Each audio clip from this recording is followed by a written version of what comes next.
Movie के शुरुआत में हम नीथन को देखते हैं जो सुबह रेडी होके वो अपने काम पे जाता है। नीथन एक बैंक में मैनेजर के तौर पे काम करता है और नीथन का बॉस जब सभी स्टाफों को मोटिवेट करता है तभी नीथन की नजर सैली पे जाती है जो उसी बैंक में काम करती है। नीथन सैली को बहुत ज्यादा पसंद करता है। इधर देखते हैं नीथन के ऑफिस में एक अल नाम का आदमी उसके पास आया हुआ रहता है।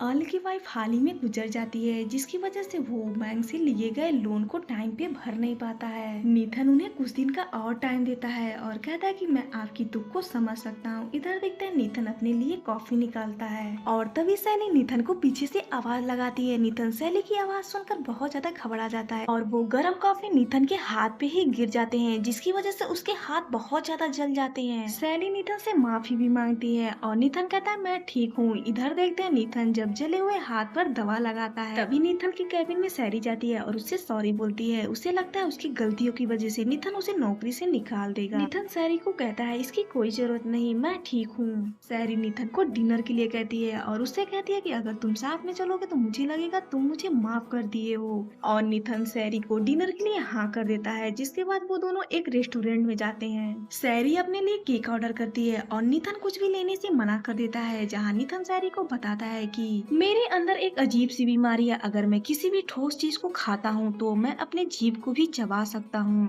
और इस बीमारी की वजह से मुझे कभी भी दर्द महसूस नहीं होता है। और सैरी नीथन की बातें सुनकर उसे कहती कि तुम्हारे अंदर एक सुपर पावर है। सैरी कहती है तुम्हें लाइफ को खुल के जीना चाहिए। सैरी नीथन को केक के टुकड़े को खिला देती है और नीथन थोड़ा सा डरा हुआ रहता है और उस केक के टुकड़े को खा लेता है जिसके बाद उसे बहुत ही अच्छा लगता है। और सैरी नीथन को अगली बार भी मिलने के लिए बुलाती है जहाँ नीथन उसे मिलने के लिए मना कर देता है। इधर देखते नीथन घर वापस आता है और वो अपने ऑनलाइन दोस्त के साथ वीडियो गेम खेलने लगता है। उसे सैरी के बारे में भी बताता है और उसका दोस्त कहता है नीथन से तुम्हें सैरी से जाकर एक बार जरूर मिलना चाहिए। नीथन कहता है मैं बहुत बोरिंग हूँ, वो मुझसे बोर हो जाएगी। जहाँ उसका दोस्त उसे समझाता है और नीथन सैरी से मिलने के लिए तैयार हो जाता है। नीथन और सैरी जब साथ में होते हैं तभी पीछे से नीथन को नोवा किन करके एक आदमी उसे बुलाता है और वो उसके बचपन का दोस्त रहता है। और नीथन का दोस्त कहता है अभी तो अभी तक जिंदा है, मुझे लगा तू मर गया होगा। और वो नीथन का बहुत ज्यादा मजाक बनाता है और उसके ऊपर हंसने लगता है और वो वहाँ से चला जाता है। जिसके बाद नीथन सैरी से बताता है कि ये लोग बचपन में मुझे बहुत ज्यादा परेशान करते थे और ये सभी बचपन में मुझे बहुत ज्यादा मारते पीटते थे और मेरी बीमारी का फायदा उठाते थे। तभी नीथन की घड़ी का अलार्म बजता है और उसे बाथरूम के लिए जाना होता है, नहीं तो उसका ब्लडर फट जाएगा और उसे पता भी नहीं चलेगा। और नीथन जब वॉशरूम से वापस आता है तो वो देखता है कि उसका दोस्त सैरी के साथ बैठा हुआ है और उसे थोड़ी सी जलन होती है। सैरी नीथन से कहती है कि तुम दोनों बचपन की बातों को भूल जाओ और दोनों में दोस्ती कराती है। जिसके बाद दोनों ड्रिंक पीते हैं। जैसे ही नीथन का दोस्त वो ड्रिंक पीता है वो जोर जोर से खांसने लगता है क्योंकि उसमें मिर्ची का पाउडर मिला हुआ रहता है, जिसे पीने के बाद उसकी हालत तो बहुत ज्यादा खराब हो जाती है। और सैली उसे सबक सिखाने के लिए उसे मिर्ची वाला ड्रिंक पिला देती है।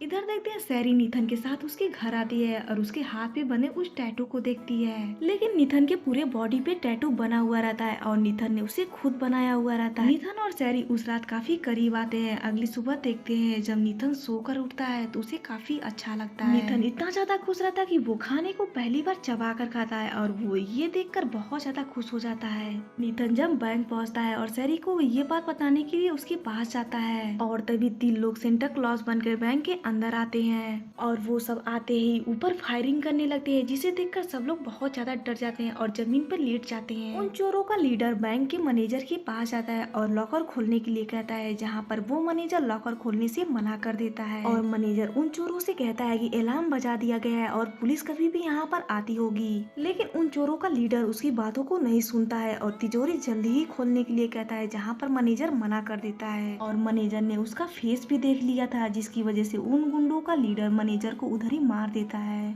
और उन गुंडों का लीडर नीथन को पकड़ के लेकर आता है और वो लॉकर खोलने के लिए कहता है। नीथन लॉकर खोलने से मना कर देता है, जिसके बाद वो लोग नीथन को भी बहुत ज्यादा मारते हैं और जिसके बाद वो लोग सैली के ऊपर बंदूक तान देते हैं और उसे मारने की धमकी देते हैं। और नीथन सैली की जान बचाने के लिए न चाहते हुए भी लॉकर का पासवर्ड उन्हें बता देता है और वो लोग नीथन को मार के उधर ही बेहोश कर देते हैं। जिसके बाद वो लोग जल्दी से लॉकर खोलते हैं और सारे पैसे लेकर बाहर जाते हैं। और तभी वहाँ पर पुलिस आ जाती है। वो गुंडे अपनी जान बचाने के लिए सैली को अपने साथ लेकर जाते हैं। वो गुंडे पुलिस वालों को कहते हैं कि गन नीचे करने के लिए, नहीं तो मैं इस लड़की का खोपड़ी इधर ही उड़ा दूंगा।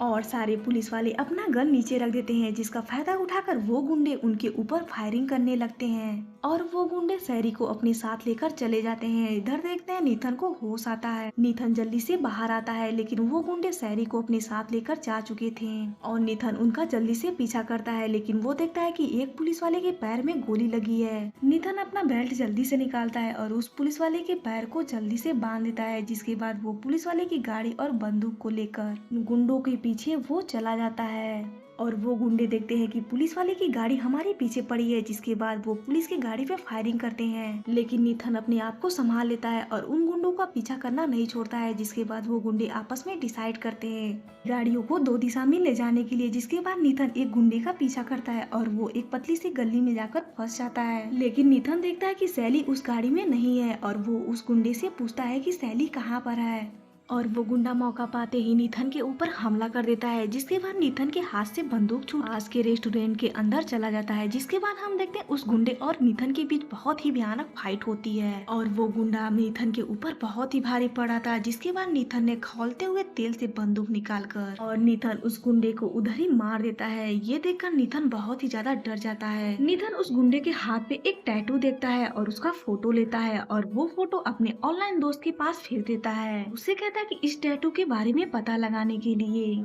और इधर देखते हैं पुलिस वालों को शक होता है नीथन भी उन गुंडों के साथ मिला हुआ है। नीथन ने ही उन गुंडों को पासवर्ड बताया था।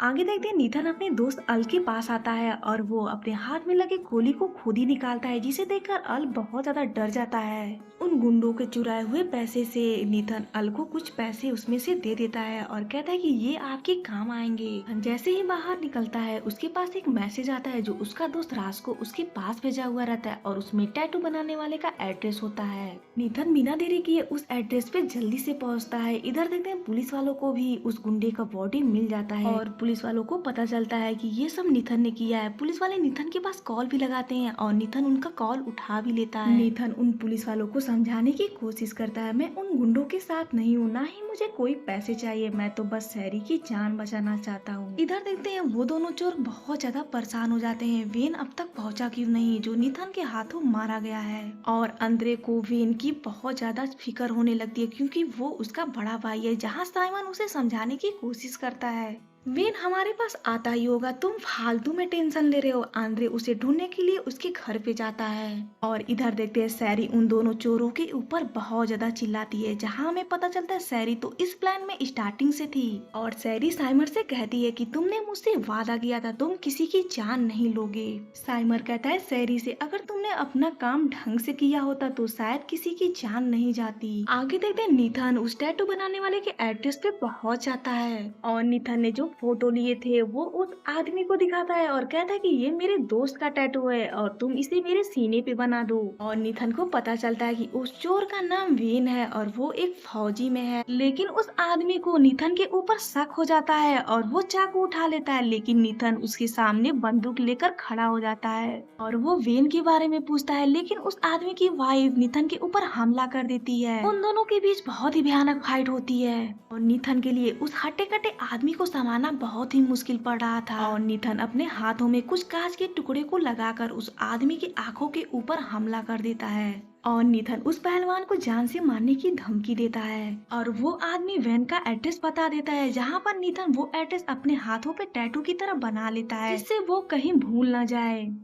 नीथन बैन के घर पहुंच जाता है और वो देखता है कि उसके घर में बहुत सारे ट्रैप लगे हुए हैं और नीथन जैसे ही आगे बढ़ता है उसके पीठ पे एक नुकीला बॉल आके लग जाता है और नीथन बहुत ही मुश्किल से उस बॉल को निकालता है। नीथन घर की तलाशी लेने के लिए आगे बढ़ता है, तभी उसके पैर में एक तीर आके आर पार हो जाती है, लेकिन नीथन को दर्द बिल्कुल भी महसूस नहीं होता है। तभी वो बैन का एक जैकेट देखता है और वो एक कार मैकेनिक के दुकान का होता है और नीथन जल्दी से वहाँ से निकलता है। तभी उसका पैर एक रस्सी में फंस जाता है और वो उल्टा लटक जाता है। निथन जल्दी से अपने ऑनलाइन दोस्त रास्को के पास कॉल करता है और उससे हेल्प मांगता है। रास्को आने से मना कर देता है, जिसके बाद निथन कहता है मेरा इस दुनिया में कोई नहीं है, और निथन की बातें सुन के रास्को आने के लिए रेडी हो जाता है। और इधर देखते हैं बहन का बड़ा भाई आंद्रे भी घर में पहुंच चुका है और वो आते ही समझ जाता है घर में पहले से जरूर कोई और भी है। तभी वो निथन को उल्टा लटकते देखता है और निथन उसे देखकर कहता है कि मैं एक छोटा सा मामूली सा चोर हूँ जो इस घर में आकर फंस गया हूँ। और तभी आंद्रे के पास साइमर का कॉल आता है। वो बताता कि वैन इस दुनिया में नहीं है, उसे किसी टाई बेल्ट पहने आदमी ने बहुत बेरहमी से मार डाला है। और तभी आंद्रे निथन के हाथ पे बैन के घर का एड्रेस देखता है। वो तुरंत समझ जाता है बैन को इसी आदमी ने मारा है। वो निथन को एक चेयर पे बांध देता है और उसे बहुत ज्यादा टॉर्चर करता है और निथन एक्टिंग करने लगता है कि उसे बहुत ज्यादा दर्द हो रहा है। तभी वहाँ पर रास्को आ जाता है और आंद्रे को एक डंडे से मार के उसे बेहोश कर देता है। निथन रास्को को देखता है और वो कहता है कि तुम तो बहुत स्मार्ट थे और तुम्हारे सर पे बाल भी थी, ये क्या तुम तो गोलू मोलू से हो। और जैसे ही वो दोनों बाहर निकलने वाले ही होते हैं तभी आंद्रे निथन के ऊपर हमला कर देता है। निथन और आंद्रे के बीच बहुत ही भयानक फाइट होती है और आंद्रे को संभालना निथन और रास्को के लिए बहुत ही भारी पड़ रहा था, जहां निथन अपने पैर में लगे तीर को आंद्रे के सर के आर पार कर देता है और उसकी उधर ही मौत हो जाती है। और आगे देखते हैं पुलिस वाले निथन का फोन ट्रैप करके उसके पास पहुंच जाते हैं और निथन को पुलिस के हवाले करने के लिए कहते हैं, जहां रास्को कहता है निथन से तुम अपने आप को पुलिस के हवाले कर दो। निथन कहता है रास्को से अगर मैंने ऐसा किया वो सैली की जान नहीं बचा पाऊंगा और अपने आप को कभी भी माफ नहीं कर पाऊंगा। और आगे देखते हैं निथन स्कूटी से बाहर आता है, जहाँ पर पुलिस भी उसका पीछा करती है और पुलिस वाले निथन को पकड़ लेते हैं। लेकिन ये क्या, ये तो निथन नहीं उसका दोस्त रास्को रहता है। आगे देखते हैं निथन उस गैराज के पास पहुंच जाता है, जहां पर साइमर और सैरी भी होते हैं और साइमर सैरी से कहता है कि हमें यहाँ से जल्दी से निकलना चाहिए। और सैरी साइमन के साथ जाने से मना कर देती है। वो कहती है कि तुम पैसों के लिए लोगों की जान लेते हो। और ये सुनने के बाद साइमन बहुत ही ज्यादा गुस्सा हो जाता है। वो सैरी के ऊपर बंदूक तान देता है और तभी उनके पास निथन आ जाता है। वो साइमन से कहता है सैरी को छोड़ने के लिए। साइमन कहता है निथन से तू वही बैंक मैनेजर है और ये मेरी बहन है जो तुम्हारे साथ नाटक कर रही थी। और निथन को साइमन की बातों पे विश्वास नहीं होता है। सैरी कहती ये सब एक नाटक है, लेकिन हमने जो साथ में समय बिताया वो नाटक नहीं था। और साइमर मौका पाते ही निथन के ऊपर हमला कर देता है और उसे बहुत ही बेरहमी तरीके से मारता है। साइमर निथन को एक गाड़ी के नीचे लेकर आता है और उसका सारा वजन निथन के ऊपर डालता है। और सैरी साइमर के ऊपर पीछे से हमला करती है। वो कहती है साइमर से तुम्हें सारे पैसे चाहिए तो तुम इसे लेकर जाओ, लेकिन निथन की जान बख्श दो। और साइमर सैरी के ऊपर बंदूक तान देता है। जैसे ही वो सैरी को मारने वाला ही होता है तभी वहाँ पर पुलिस आ जाती है और साइमन के ऊपर गोली चला देती है और निथन की जान बचा लेते हैं। उसे एक स्ट्रेचर पे लेटाकर उसे हॉस्पिटल पहुँचाते हैं और सैरी को भी वो लोग पकड़ लेते हैं। और तभी साइमर पुलिस वाले के ऊपर गोली चलाने लगता है और वो पैसे लेकर बाहर निकलता है। साइमर एम्बुलेंस के ड्राइवरों को भी मार डालता है और वो एम्बुलेंस लेकर वहाँ से निकल जाता है। और उसी एम्बुलेंस में निथन भी होता है। सैरी निथन की जान बचाने के लिए गाड़ी की चाबी अंदर लेने जाती है, तभी पुलिस ऑफिसर उसके ऊपर बंदूक तान देती है और वो ऑफिसर कहती है कि मैं भी तुम्हारे साथ चलूंगी। सैरी उसकी बातों को मान लेती है। इधर देखते हैं साइमन को पता चलता है कि निथन भी इसी एम्बुलेंस में है। साइमन जैसे ही निथन को मारने की कोशिश करता है उसका गन नीचे गिर जाता है। इधर निथन कैसे भी करके अपने हाथ की हथकड़ी को तोड़ देता है। साइमन निथन के ऊपर गोली चलाता है और उसके हाथ से बंदूक छूट के नीचे गिर जाती है। साइमन निथन से कहता है कि मैं सैरी को जिंदा नहीं छोड़ूंगा। तभी निथन को एक शॉक देने वाली मशीन दिखाई देती है। निथन जल्दी से उस मशीन को सेट करता है और साइमन के गाल पे चिपका देता है। साइमन को जैसे ही शॉक लगता है एम्बुलेंस का गाड़ी पलट जाता है। साइमन गाड़ी से बाहर निकलता है और वो गुस्से में निथन को बहुत ज्यादा मारता है। और इधर सैरी भी उस पुलिस ऑफिसर के साथ उधर पहुंच जाती है और पुलिस ऑफिसर उसे अपना गन देती है और कहती है कि उसे छोड़ना मत। सैरी रास्को से कहती है पुलिस ऑफिसर को जल्दी से हॉस्पिटल ले जाने के लिए। इधर साइमन नीथन को मार मार कर एकदम से बहुत ही उसकी बुरी हालत कर देता है और तभी सैरी नीथन की जान बचाने के लिए साइमन के ऊपर गोली चला देती है। साइमन अपनी जान बचाकर उधर से भागने लगता है और मौका देखकर वो सैरी के ऊपर अटैक कर देता है और वो सैरी को बहुत बुरी तरीके से मारता है। और तभी नीथन को एक बैग दिखता है जिसमें एंटीबायोटिक इंजेक्शन होते हैं और नीथन तुरंत उस इंजेक्शन को अपने पैरों में लगा लेता है और इधर साइमन सैरी की जान लेने वाला ही होता है। तभी नीथन पीछे से आकर उसके ऊपर हमला कर देता है और वो साइमर को उधर ही मार डालता है। नीथन धीरे धीरे बेहोश होने लगता है और सैरी को अपने दिल की बात भी बताता है और सैरी भी नीथन से अपनी गलतियों के लिए उससे माफी मांगती है। आगे देखते हैं नीथन को हॉस्पिटल में होश आता है जहाँ राज को उसे बताता है कि तुम्हें कई सारी बीमारियां थी, खैर अभी तुम बिल्कुल भी ठीक हो। तभी वहाँ पर ऑफिसर आती हैं और वो नीथन को देखकर बहुत ज्यादा खुश हो जाती हैं। वो नीथन को बताती हैं तुम्हें 6 महीने की सजा सुनाई गई है और तुम्हारे बाकी की सजा को माफ कर दी गई है।